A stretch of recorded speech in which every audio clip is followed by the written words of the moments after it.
Simpleng selebrasyon lang naman ang hiniling ko sa asawa ko at kay Lord ngayong taon. By the way, last March 21, 2024 pa pala ito, kaya sorry na agad kung late upload na masyado.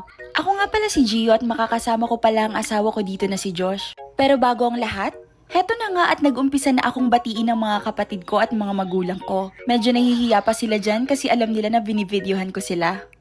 Fast forward at heto na nga tagbiyahe na kami papunta sa Alabang. Nakatulog pa nga itong si Josh sa biyahe kasi kulang na kulang yung tulog niya from work. Mabuti na nga lang at hindi kami masyadong na traffic dahil after lunch na kami nakaalis sa bahay. By the way, may 3 wishes kasi ako ngayong birthday ko at ang una na doon ay kumain ng ramen.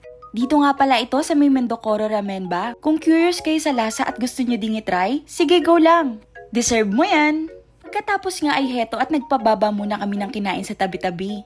Konting landian lang muna na parang hindi nag-aaway. Pero seryoso, feeling ko nabugbog yung pisngi ko kakapisil nung araw na to. Tama na yan, ang haba ng buhok mo te. Umaura-aura na din pala ako dito kasi syempre sayang naman yung outfit. Pero nahihiya ako dyan kaya mabilis lang din kami.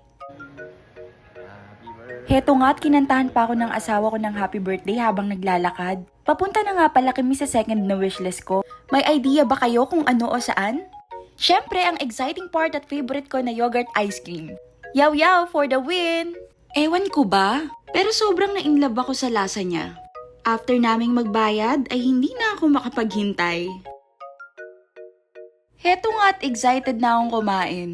Parang batang napagbigyan pagkatapos matulog ng tanghali. Ang saya mo te.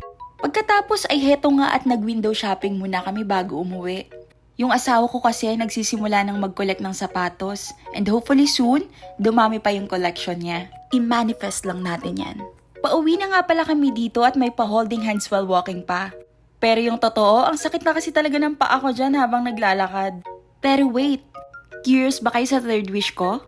Syempre, yung makasama ko yung asawa ko na kami lang dalawa ngayong taon na mag-celebrate ng simple pero masaya.